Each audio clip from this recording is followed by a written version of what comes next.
चंद्रयान की सफलतापूर्वक लैंडिंग हो जाने के बाद इसरो का पूरा ग्राउंड स्टेशन तालियां की गड़गड़ाहट से गूंज उठा।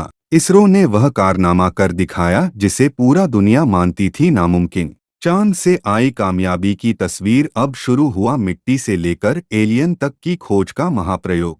दोस्तों, आप सभी को मालूम तो चल ही गया होगा कि हमारा चंद्रयान 3 चांद की दक्षिणी ध्रुव पर सफलतापूर्वक लैंड कर चुका है। अब हमारा रोवर चांद की खौफनाक धरती को छानना शुरू कर दिया है। इस बड़ी उपलब्धि पर देश के पीएम और सभी राज्यों के सीएम, खुद दुनिया की सबसे बड़ी स्पेस एजेंसी नासा, चीन और यूरोपीय स्पेस एजेंसी रोस्कोस्मोस ने इसरो के वैज्ञानिकों को ढेर सारी बधाइयां दे चुके हैं। इससे यह पता चलता है कि यह कितनी बड़ी अचीवमेंट है।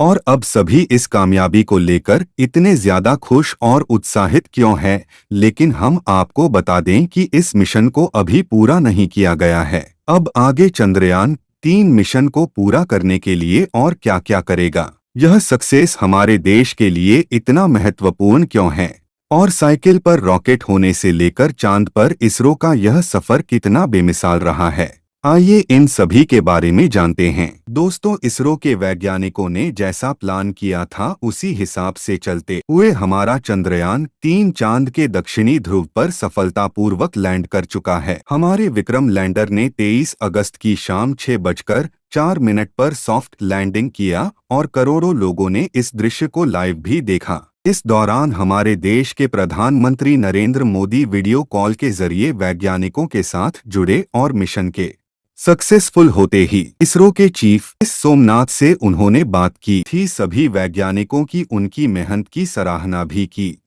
मिशन के सफल होते ही पूरे देश में जश्न का माहौल शुरू हो गया और लोगों ने आतिशबाजी करके इस पल को सेलिब्रेट भी किया। इस सक्सेस की चलते इसरो की गिनती दुनिया के सबसे बड़ी और एडवांस स्पेस एजेंसी में की जाएगी। लेकिन दोस्तों, यह इस मुकाम पर पहुंचना इसरो के लिए कोई आसान काम नहीं रहा, बल्कि इसरो की यह कामयाबी एक ऐसी इंस्पिरेशनल स्टोरी है जो सदियों तक सुनाई जाएगी। दरअसल इसरो की नींव साल 1969 में रखी गई थी। यह वह दौर था जब अमेरिका और सोवियत यूनियन के बीच स्पेस रेस रही थी और दोनों के बीच कंपटीशन छिड़ा हुआ था कि चांद पर इंसानों को सबसे पहले कौन भेज पाएगा। तब इस फील्ड में भारत का दूर दूर तक कोई नाम निशान नहीं था। उसी दौरान हमारे इंडिया के फेमस फिजिस्टिस्ट और एस्ट्रोनोमर विक्रम साराभाई भारत का पहला रॉकेट लॉन्च करने के लिए परफेक्ट जगह ढूंढ रहे थे।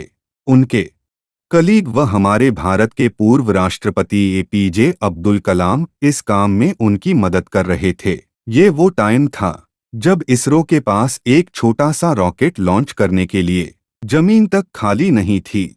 और आप यह जानकर हैरान रह जाएंगे कि भारत के पहले रॉकेट व उसके पार्ट को लॉन्च पैड तक लाने के लिए साइकिल व बैलगाड़ी का यूज किया गया था। उस समय कौन सोच सकता था कि यह स्पेस एजेंसी एक दिन चांद तक पहुंच जाएगी। यकीनन ये ख्वाब बस विक्रम साराभाई और एपीजे अब्दुल कलाम जैसे महान वैज्ञानिक ही देख सकते थे, और वह ख्वाब अब जाकर पूरा हुआ है।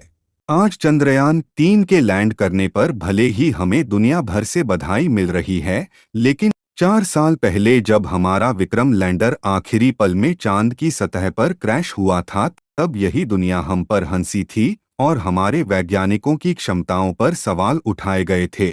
उन सवालों का जवाब देने के लिए चंद्रयान 3 का सफल होना बहुत जरूरी था। आज के लिए बस इतना ही। वीडियो को लाइक करें, चैनल को सब्सक्राइब करें और वीडियो को दोस्तों के साथ शेयर करना ना भूलें। Thank you for watching.